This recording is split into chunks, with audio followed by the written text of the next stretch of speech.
Aka bor, yurganda ishlaydi, zaryadkalar, yurganda qo'shganda ishlaydi. Assalomu alaykum aziz hamyurtlar. Toshkent Moskva yo'nalishidagi avtobusimiz bugun mana davlat qonuniy avtobuslarida hamma musofirga ketayotgan kunlarimiz ketib boryapti. Har doimgidek oldida er-xotin, ayollarni joylashtirib kelamiz. Ketishdagida bo'lsanglar qonuniy avtobuslarni mana bir qator fikrlaringizni bilamiz. Nima deysiz? Assalomu alaykum aka, xayrasiz. Sizlar nima deysiz avtobus to'g'risida aka? Yaxshimi, yo'qmi avtobus? O'zbekistonda avtobusi keldi, jitta zadержка bo'ldi. Endi odamlarda ayni sababli aka. Aka nima deysiz? Gapirasizmi? Assalomu alaykum. Uyatyapsizmi? Shuncha o'tirdingiz biz bilan. Nima deysiz avtobusda? Yaxshimi? Qulaylari hamda. Siz nima deysiz aka? Assalomu alaykum. Yaxshimi avtobus? Bugun nechinchi so'l? 28.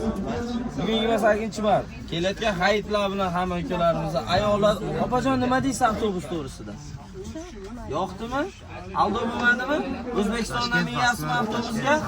Mana hamma akalarimiz O'zbekistondan miya. Nima deysiz aka? Yo'qdimi avtobus? Va qo'ylardan o'tirdingiz. Gapiring, gapirtiryapti deb o'ylaydi keyin. Yaxshi, xudo xohlasa. Akalar bemalol kelib biz bilan bog'lanib, faqat qonuniy avtobuslarda ketishinglarni mumkin. Toshkentdan Moskvaga, Moskvadan Toshkentga keladi. Bizning reyslarimiz Rossiyaning barcha shaharlariga bor. Faqat biz bilan bog'laninglar demaymi, faqat davlat avtobusida ketinglar deymiz.